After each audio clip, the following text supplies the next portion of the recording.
Good morning, Hornets. We are happy that you are joining us for Module 4.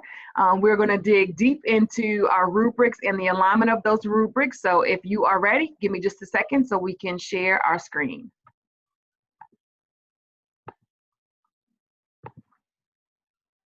All right, so again, welcome to day 4. We're excited to have you here. Today we are focused on alignment to our IB rubrics, alignment to our objectives, and alignment throughout our task. So that is going to be the focus for today. As you work today, you are going to notice that there are built-in stopping points for you to stop the video to complete the piece of the task that we've just described and modeled for you. Please make sure that you do that so that you stay on track and your task does not become so overwhelming. So if you'll please make sure to follow that, we greatly appreciate it. And before you get started, it will be helpful for you to have a copy of your student summative task sheet in front of you so that you are able to refer to that because it will be necessary as you transfer information. Yes, thank you. So there are 2 tasks in this module. Task A is the biggest part of the alignment. We will get into actually making the rubric student-friendly and so forth like we've done in the past in Task B. So at this point, we're going to align your curriculum standards. Here we're talking about your North Carolina Standard Course of Study or the Common Core objectives you use. So that's what we're calling standards. And then we're also going to align IB rubric objective and the rubric objective strands. And on the next screen, we're going to show you what we're talking about using those terms. So IB has very specific labels that they use for the information, and there's a lot of information on the rubric. So when we talk about the IB objectives, we're talking about the actual names of the rubrics themselves, criterion. You'll have a knowing and understanding.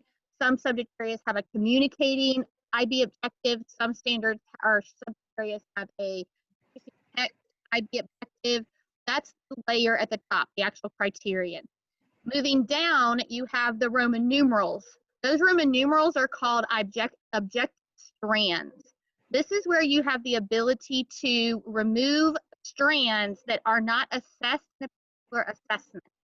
So if you are not using the demonstrate knowledge of the art form, you would strike that one out, and you'll see that in the examples. So those are strands. In the chart, you have your achievement levels, which we've discussed before, and inside the chart, you have the descriptors that allow you to make an assessment of what achievement level that student is on. So the first thing that we're going to work on is Module 4, Task A, Step 1. And that is going to be just a real simple task. We are going to ask you to copy your standards, the actual content standards, into the box, copy and paste those into the box that you see on the right of your page within the module. Now, we're asking you to only copy the standards that are going to support or complement the task that you've completed or that you've written for your summative. So if it's not included in your summative, you don't need to put it here, even though it might have been in your unit. But if you would, please copy your objectives into this box. Once you get them there, we've talked a lot about know and do, remembering that what they have to know is actually the content. What's this content that they need to know? And then what they have to do is how will they demonstrate understanding of this content. So we want you to put your standards in the box and then label them know and do using the yellow and the blue highlight like we've done here.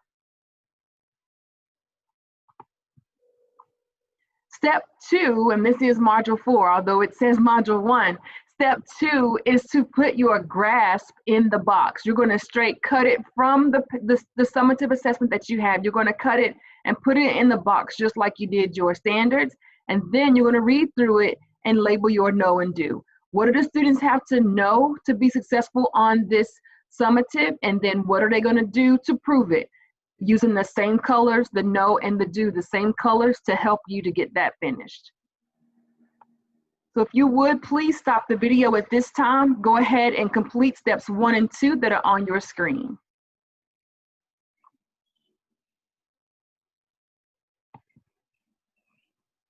The next thing we're going to do is look at selecting our rubrics. So as you can see, we have utilized an 8th grade individuals and societies example for our grasp for this example.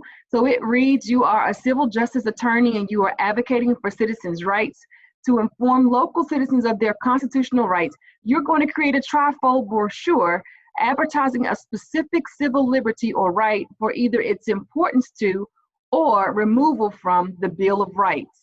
So this came directly from the grasp, and it came directly from how we labeled it for no ado. So looking through this task, we've decided that students are going to have to be able to create a trifold brochure. They're going to have to advocate for the promotion or removal of a civil right or civil liberty, and they're going to have to communicate their understanding of the Bill of Rights. So those are the 3 things in this task that we are hoping students will be able to do. So in aligning the rubric at this point, then you're going to take each one of those things that you identified as what you are asking the students to show you as or demonstrate mastery in, and you're going to find the rubric that goes with that particular skill that you're asking for. So you had 3 bullets on the screen before. Looking here, we've moved one of those bullets, communicate their understanding of the Bill of Rights, and we are showing you that it aligns to the IB objective criterion A, knowing and understanding. Specifically, it aligns to the strand, demonstrate knowledge and understanding of subject-specific content and concepts through descriptions, explanations, and examples. So one of the rubrics that we will use when we score this final product will be criterion A, the knowing and understanding. The second thing that we identified as something the students are going to turn in or produce is trifold itself. They're going to create something. The trifold is a type of communication. So criterion C is another rubric that will be used in order to assess their ability to communicate through the form of a brochure. And this will go along with the strand that says communicate information and ideas in a way that is appropriate for the audience and purpose. The third bullet that we identified as what they will do with the task was advocate for the promotion removal of a civil right or civil liberty. This goes with thinking critically, so this is the third rubric that will be used to assess the final product the student produces, because it goes with the strand that says summarize information to make valid, well-supported arguments. So in the end, you will have 3 rubrics that will combine together to give the final grade for this summative assessment.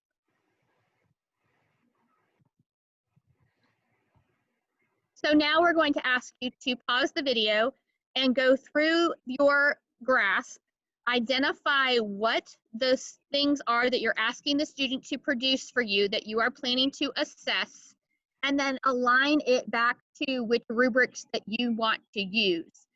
You do have access to the MYP rubrics folder within the module. Remember, if you are 6th grade, you should be using year 1 for your subject area. If you are 7th or 8th grade, you should be using year 3 for your subject area. So at this time, we will ask you to pause the video and go make your rubric selection for your assessment.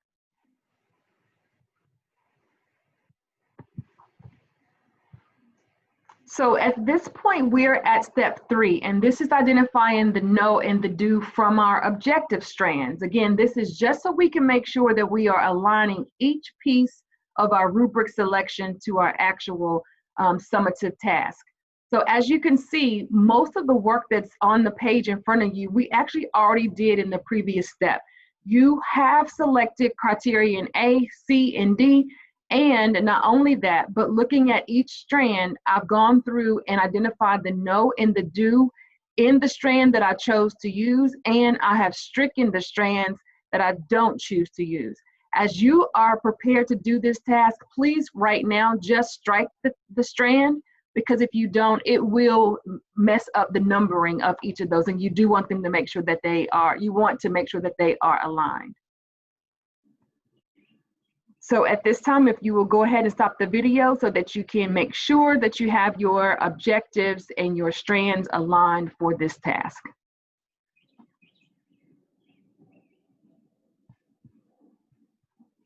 All right, for task B, we are still working on alignment, the same 2 objectives we started out with, but this time we're working on calibration. The very first step in calibration, we actually should have already done, but as you are working, I want you to just double check your own page to make sure that each of the criterion matches one of the products that you're asking students, or one of the things you're asking students to produce in the task that you've created. So as you can see in green, I've matched up my criterion to the actual things that they're going to do on that task. This should already be done, so we're not going to stop for you to do it again.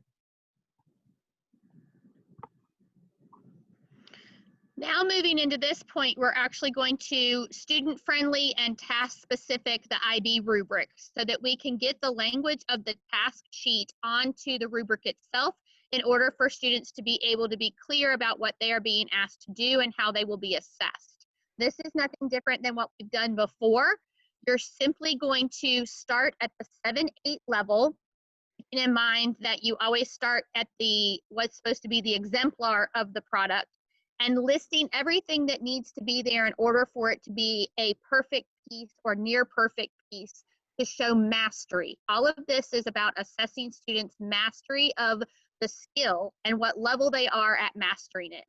You will then work up the rubric to eliminate or decide what can be missing to bring the score down to a 5-6, to bring the score down to a 3-4, and to bring the score down to a 1-2. Again, it's not anything different than we've done before. One of the things we want you to notice as we go through this is how we are literally pulling the task-specific language straight off of the task sheet, which is why we had you working in Module 2 with naming the steps with detail on your task sheet so that you can align it specifically to the descriptors in the rubric itself.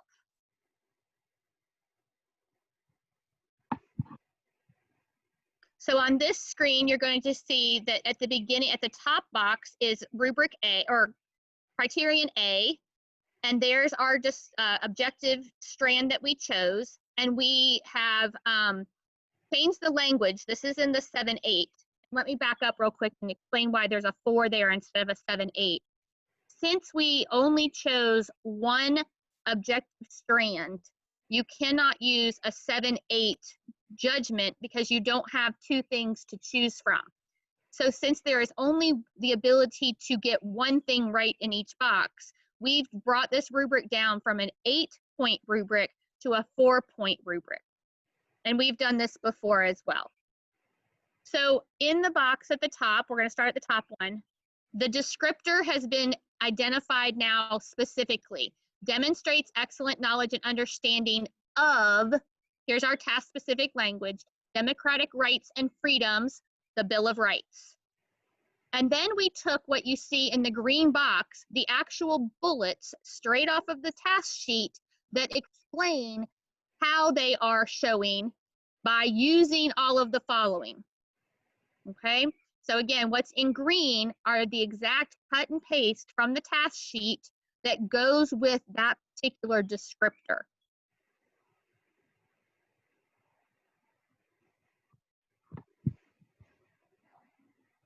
Here you have a side-by-side to help make that a little more clear. What you have on the left is the rubric before any changes were made to it, the way that IB supplies it to you. You see the minimum of 8 at the top. We changed it to a minimum of 4 because we are only using one descriptor. You see that it had 2 objective strands at the top. At the top of the one on the right, it now has just one that we are using. In the achievement level box, it did have the double achievement levels up to an 8-point rubric. You see that we have lowered those to the 4-point, again, because we're only using one descriptor. And the language that is in the box now is very specific to the task, using examples straight from your steps. Notice also that the 4 has, every box has 4 bullets in it. But the difference of those levels is a level 4 uses all 4 of those, explains the history, explains the impact. A 3 only addresses 3 of those bullets. A 2 only addresses 2 of those bullets. And a 1 only addresses 1 of them. That is the easiest way for you to be able to judge a level, because you give the students option of which one of those they had to do, instead of if a child chose not to describe the landmark cases, but still was able to explain the history, they still would be able to score the 1. And this should avoid the use of getting stuck where none of the levels fit for a child's piece of work. I also want to remind you that we are actually, for this task, using 3 rubrics. So whereas you see on this page in front of you, there's only a potential score of 4. If I were looking at the 3 rubrics that we chose, we have 1 descriptor or 1 strand for each of those rubrics. So this would be a total of a 12 as far as a raw score is concerned. A student can make up to a score of 12 in a raw score. So this is just one example. You will have 2 others that go along with this task that match what we showed you earlier. So now we're going to ask you to take the rubrics that you have identified. You should have pulled those from the file. You should have an electronic copy of those. And we want you to, at this point, actually delete the ones that you have stricken and make it task specific by adding those specific pieces of information from your task sheet into the descriptors and the achievement levels. So we'll ask you to pause the video and go to the actual rubric and make it the student-friendly version that will be put into the hands of the student when you give them the task sheet in order to complete the assignment. Okay, so we want to remind you that today our session is going to be just this recorded session.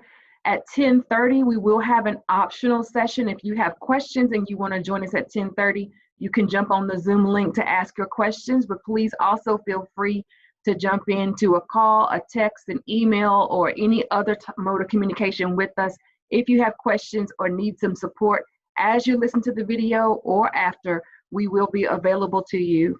Also, this afternoon or during the day today, we will have individual PLC drop-ins, and that will be on your Zoom links, not on our Zoom links, but on your PLC Zoom link.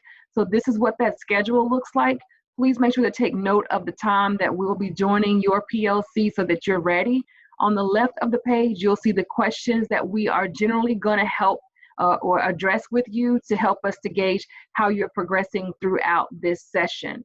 Don't forget, Friday is our day where we don't have a module and no new learning, so there will be opportunities for you to catch up on the things that you've missed out on or things that you haven't resolved, the feedback that you've gotten from us.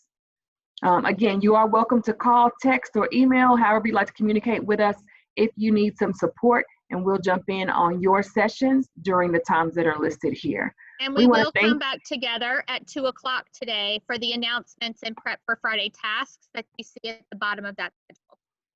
Yes. So thank you for joining us today, and we look forward to seeing you soon.